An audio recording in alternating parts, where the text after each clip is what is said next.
করব না, এই জন্য যে আমার পরে আবার এমন দুইজন বক্তাকে ডেকেছেন কমিটি, যেটা সুদূর দিল্লির মাটিতে নাইয়ফের মাটি থেকে ডেকেছেন। সে আপনাদের প্রধান বক্তা ফজিলাতুল শেখ জনাব মাওলানা আদিল সাহেব, উনি আছেন। আমার ভাই ইমামুল ইসলাম সাহেব, উনি আছেন।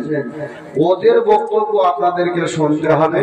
মধ্যখানে আমি কিছুক্ষণের জন্য এসেছি আপনাদের কিছু দিয়ে মাদ্রাসার জন্য আবার কিছু নিতেও। টাইম মোটামুটি 10টা হলো। জি জি, মাশাআল্লাহ।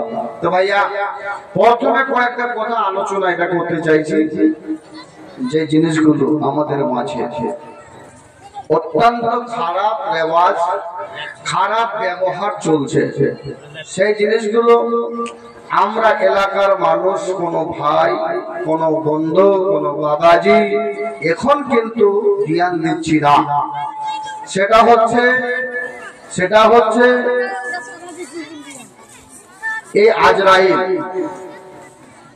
এটার নাম মোবাইল বলেন না, এই আজরাইল বলেন। যদি মৌলানা আজরাইল কেন বলছেন? আজরাইল বলতে যেটা ফেরেশতা আপনারা মনে ভাবেন, সেই ফেরেশতা আজরাইল বলছি না। ওই ফেরেশতা আজরাইলের আলাদা কাজ, সে কাজের জন্য তাকে তৈরি করেছেন মহান আল্লাহ।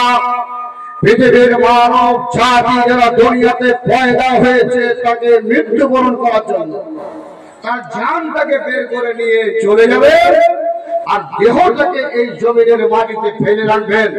এটা হলো আজরাইলের কাজ। জি, আর যিনি মিকাইল, ওকে